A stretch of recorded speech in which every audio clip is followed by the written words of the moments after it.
Welcome back mga ropa, kwentuhan muna tayo. Pag-usapan natin ang nakakabilib na diskarte na ginawa ng kupunan ng Lakers doon sa huling minuto ng game nila kontra sa kupunan ng Denver Nuggets. Dito nga sa game na to mga ropa ay nakakambak pa ang kupunan ng Lakers at doon nga sa dulo mga ropa ay nagawa pa nilang manalo. Ngayon mga ropa, dito sa video na to, isa-isa na himay-himayin natin ang ginawa ng Lakers para makahabol kontra sa kupunan ng Denver Nuggets at yung pang knockout punch nila doon sa may dulo mga ropa, kung paano nila na-secure ang panalo kontra sa kupunan ng Denver. Solid ang mga plays na in-execute ng Lakers mga ropa, maganda ang naging epekto, maganda ang kinalabasan, panalo ang Lakers. Pati yung depensa nila mga ropa ay maayos Currently, 26-16 nga ang standings ng Lakers, pang-5 sila sa Western Conference sa buong West mga ropa, samantalang ang Denver Nuggets naman ay pangatlo sa Western Conference. Ngayon mga ropa, ito ang game analysis at breakdown sa napakalupit nakakamangang diskarte na ginamit ng kupunan ng Lakers doon sa huling minuto. Simulan na natin to. Okay, game.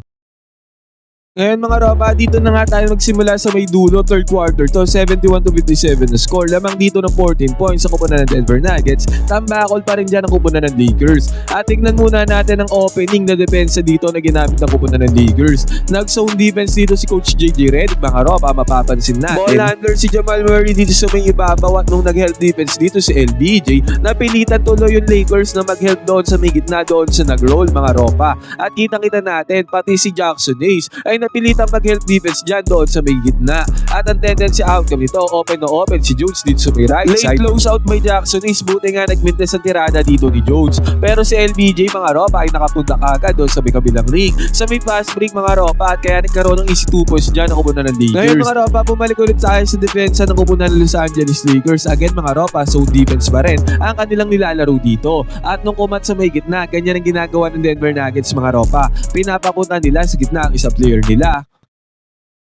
At dahil sa defense nga ang kupunan ng Lakers na nag-close out dito ay si Jake LaRavia dito sa may ilalim. Yun nga lang, late close out ulit yan mga ropa, at this time naipasok ni Watson ang perimeter jumper, basket is good. Sa possession dito ng Lakers, si LBJ ang naghahawak ng bola dito mga ropa, at kitang-kita natin nagpaset siya ng screen dito kay Jackson Hayes. At nung napansin ni LBJ mga ropa, napakatalas talaga ng mata na bumabaklas dito yung defender ni Jake LaRavia. Mabilis ang pasa niya papunta kay Jake na ang tendency outcome of space and of separation yan mga ropa. Yun nga lang, hindi pa kumokonek dito ang tirada ni Jake LaRavia at nagkaroon ng fast break dyan ang kupunan ng Denver Nuggets. Iniwanan lang ni Watson dito, pinanis niya ang depensa ni Luka Doncic sa may fast break, kaya lumobo pa sa 16 points dyan ang kalamangan ng kupunan ng Denver Nuggets. Ngayon mga ropa, dito tayo sa possession ng kupunan ng Lakers. Magandang setup play ang ginawa dito ng Lakers, napaka-basic lang pero sobrang effective. Luka Doncic siya nagmamando ng bola dyan mga ropa, at sa pagmamando dyan ng bola ni Luka Doncic, kita-kita natin dito na-attract niya yung defender dito ni Marcus Smart.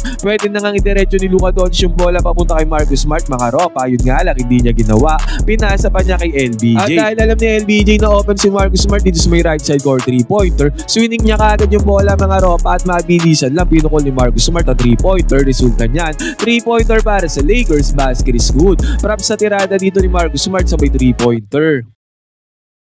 At again mga ropa, zone defense ulit ng kupunan ng Lakers at ganun ulit ang ginawa dyan ng kupunan ng Denver Nuggets. Sunod-sunod na possessions nga to mga ropa na pumupunta sila sa bigitna. At halos isang tao nga lang pumepeso dyan sa bigitna, si Peyton Watson mga ropa. At again lumose out ulit dyan ang kupunan ng Lakers, si LBJ. Pero poor close out dyan mga ropa, kaya madali lang nakatira si Watson dito sa may perimeter. Nakakuha ulit siya dyan ng puntos mga ropa, basic na basic para sa kupunan ng Denver Nuggets. At no possession na dito ng kupunan ng Lakers, ang ginawa naman nila dito mga ropa, pick and roll gameplay ni Jake LaRavia at LBJ. Nung pag-roll niya ni Jake LaRavia mga ropa, maganda ang kanyang ginawa dito. Inunahan niya dito si Aaron Gordon sa positioning. Napatingin naman dyan si Aaron Gordon kay LBJ mga ropa at mabilis ang pasa lang ulit ni LBJ papunta kay Jake LaRavia. Late close out ang kupunan ng Denver Nuggets doon sa may ilalim. Kaya mabuti na lang mga ropa, nakapagpundar ng easy 2 points dyan si Jake LaRavia, easy money.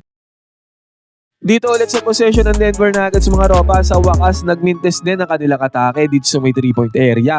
Ngayon ang ginawa dyan ng Lakers, binilisan nila ang takbo, ang pacing ng laro. LBJ ang naghahawak ng bola dyan mga ropa, strength ni LBJ yung mga open lane na yan. Walang nakapigil sa kanya dyan mga ropa, malahalimaw na atake para kay LBJ. Easy 2 points kaagad ang kanya nagawa. At again mga ropa, napamintes ulit ng kupunan ng Lakers ang atake dito ng Denver Nuggets. Sumubok naman ng fast break dito ang kupunan ng Lakers. Yun nga lang mga ropa, nagmintes sa tirada ni Marcus Smart dito sa may 3-point area. Ngayon ang Denver Nuggets naman ang bumawi dyan ng fast break, walang kaabgabog. Aaron Gordon mga ropa ay nakakuha ng 3-pointer dito. Kaya tumataginding pa na 80-64 ang score dito mga ropa. Tambakol pa rin dyan ng 16 points sa kupo ng Los Angeles Lakers. At dito sa possession nila mga ropa, ang gandang slip screen ang ginawa dito ni Jake Laribia. Pagka-screen niya dyan mga ropa, agaran lang kumat siya papunta doon sa may lane. Dalawa magkasunod na plays mga ropa, ganyan ang play na ginawa nila ni LBJ at successful na naman yan mga ropa. Easy 2 points na naman nagawa dito ni Jake Laribia. Slam dunk ba yan? Basket is good. At nung opensa dito ng Denver Nuggets mga ropa, pick and roll gameplay yan. Sobrang commendable ng closeout na ginawa dito ni Jackson Hayes. Halos lamunin niya dito yung opensa ng Denver at sa wakas mga ropa, nagmintes ulit yan ang kupunan ng Denver Nuggets. At dito sa may fast break mga ropa, pagkakat yan ni Jackson Hayes, tumatakbo siya mga ropa, hindi siya naharangan dito ni Pickett kaya open lane mga ropa, slam dunk. Alley-oop play ginawa dito ni Jackson Hayes. Props kay Luka Doncic mga ropa sa napakagandang pasa. At eto mga ropa, itong play na to, akala natin kung titingnan natin to, simpleng pasa lang ang ginawa dito ni LBJ papunta kay Luka Doncic. Pero i-rewind natin to mga ropa. Dito sa may ibabaw, multiple switches ang nangyari dyan. Sa pagkapasa ni LBJ, kitang-kita natin, ang bumabantay na dito kay Luka Doncic ay yung bumabantay kanina kay Jackson Hayes. Napaswitch dyan sa depensa itong si Jones mga ropa. At nung nakareceive na ng bola dyan si Luka Doncic, inatake niya kaagad ang mismatch against kay Jones. At ang resulta nito mga ropa, nakakuha naman ng putos dyan si Luka Doncic. Basket is good. Small details lang to mga ropa, akala natin pinasa lang ni LBJ pero ganun pala ang nangyari. At after pa nito mga ropa, heto, napakagandang depensa pa, heads up play ang ginawa dito ni Luka Doncic para makuha niya yung bola, ma-steal niya against sa kupunan ng Denver Nuggets. At ang malupit pa nga dito mga ropa, sa may transition, walang kabog-abog mga ropa, ay pumukol ng 3-pointer dito si Luka Doncic at pumasok yan para sa kanya. Basket is good. Kung kaya dahil sa Rane, naging 80-73 na ang score, bigla ang 7 punos na lang ang lamang dito na kupunan ng Denver Nuggets. At dito sa opensa ng Denver mga ropa, dito naman, napaswitch dito sa depensa itong si Jackson Hayes against kay Peyton Watson. Buti nga mga ropa, good rotation din ang ginawa dyan ni LBJ para saluhin niya yung dinedepensahan dito nitong si Jackson Hayes para hindi magkaroon ng open. Akala ni Peyton Watson mga ropa, mismatch na against kay Jackson Hayes. Di niya alam, magaling sa depensa si Jackson Hayes. Good defense naman ang ginawa dito ni Jackson Hayes mga ropa para block ang tirada dito ni Peyton Watson. At ang malupit pa dito mga ropa, sa may transition, sumimple lang si Jackson Hayes dito sa position na to at magaling talagang maka-attract ng defender si Luka Doncic mga ropa. Na-attract niya dito yung defender doon sa may ilalim kaya bato niya lang ng bola kay Jackson Hayes. Si outcome na nito, alley-oop play na naman na nagawa niya ng dalawang players na to. O basket is good. At ulit mga ropa, napamintes ulit ng Lakers ang atake dito ng kupunan ng Denver Nuggets. Good closeout ang ginawa din ni LBJ para magmintes si Tim Hardaway Jr. At again mga ropa, fast pace ulit na laro ng kupunan ng Lakers. Jake Laribia mga ropa ay naka-atake kaagad doon sa may lalim para sa easy 2 points. Basket is good. Kaya sa isang iglap, naging 80-77 na ang score dito. Nabasag lang ng kupunan ng Denver Nuggets ang kanilang drought dahil nagkaroon sila ng free throws dito mga ropa. Parehas naman pumasok yan.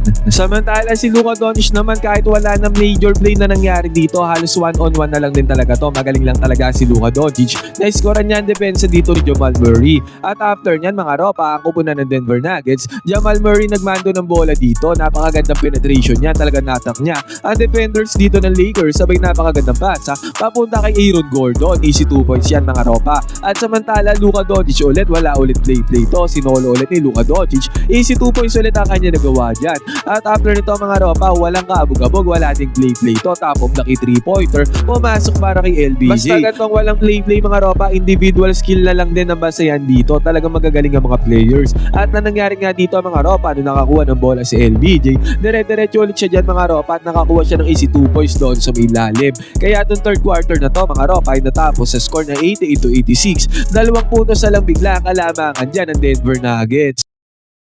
Pagbubukas ng 4th quarter mga ropa, heto nagkaroon ng split action play dito. Drew Timme mga ropa, nanguna sa split action play na yan. Ang gandang cut ang kanyang ginawa at ang ganda pa din naman ang ginawa dyan ni LBJ para makakuha ng easy 2 points dito si Drew Timme. Yun nga lang mga ropa, bumawi dyan ang pick and roll gameplay ang kupunan ng Denver Nuggets. Hindi nag-close out si LBJ doon sa may ilalim mga ropa. Kaya nagkaroon ng easy 2 points dito ang kupunan ng Denver. At sa pagkakataon na to, nagkaroon ng jump ball ang nangyari dyan. Umatake dito si Rui Hachimura sa may mid-range jumper. Yun nga samantalang nagmintes yan. At ang hero dito sa May 4th quarter mga ropa ay walang iba kundi si Marcus Smart. Nakuha niya ang offensive rebound ng second chance points, basket is good. At dito mga ropa, ang gandang play ulit ang ginawa dito ng kupunan ng Lakers. Luka Doncic mga ropa pumaposte dito sa position na to at kitang-kita natin hinawakan na ng defender dito si Jackson Pero Hayes. Lumapit pa rin siya kay Luka Doncic at naiwanan dito si Jackson Hayes. So nakita yan ni Luka Doncic, binato niya na kagad yung bola kay Jackson Hayes. Kinalabasan nito easy 2 points na nagawa niya ni Jackson Hayes. Naging all 96 na ang score dito mga ropa. At eto na mga winning plays na ginawa dito ni Marcus Smart mga ropa. Una dito sa may 3-point area, na-foul siya dyan ng kupunan ng Denver Nuggets. Tatlong free throws na napasok dyan ni Marcus Smart para bigyang kalamangan na ang kupunan ng Lakers. Lahat yan mga ropa ay napasok ni Marcus Smart. At after nito mga ropa, magandang defense ang ginawa ng Lakers against kay Jamal Murray para mag-wintest to mga ropa sa kanyang atake. At after nito, eto napakagandang play na to. Luka Doncic siya naghahawak ng bola dito. Si Bruce Brown mga ropa, naka-zone defense dito ang kupunan ng Denver Nuggets. Si Bruce Brown na naka-assign dito sa zone ni Marcus Smart sa location. At nung lumibat si Reggie Mura doon sa may kabila mga ropa, nag-float si Marcus Smart papunta dito sa may left side corner 3-pointer. Si Bruce Brown mga ropa ay nakatulala pa rin dito kay Luka Doncic. Kaya pagkabato ni Luka Doncic ng bola papunta kay Marcus Smart, open 3-pointer mga ropa, pinasok naman niya ni Marcus Smart ang sobrang clutch na 3-pointer, basket is good. At eto pa mga ropa, ganoon ulit Luka Doncic ulit na naghahawak ng bola dito. Pag penetrate ni Luka Doncic mga ropa,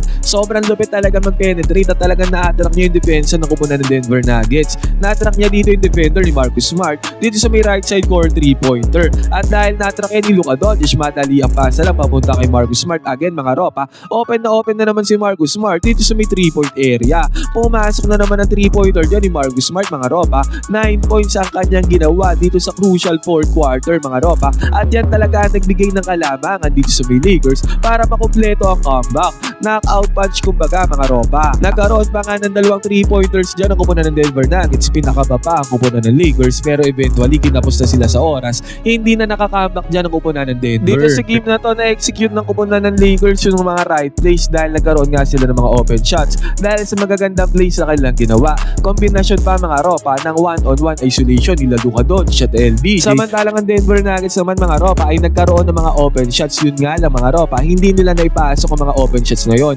Kaya nakakambak dito ang kupunan ng Lakers. Ang susunod na kalaban ng Lakers ay kontra sa kupunan ng LA Clippers na kanilang rival mga ropa. Ang LA Clippers ay sunod-sunod ng panalo at nakakahabol na nga sa standings. Ngayon mga ropa, ano masasabi niyo sa comeback na to ng Lakers? Sobrang solid. Pwede kayo mag-comment dyan sa baba ng opinion. Magkwentuhan tayo.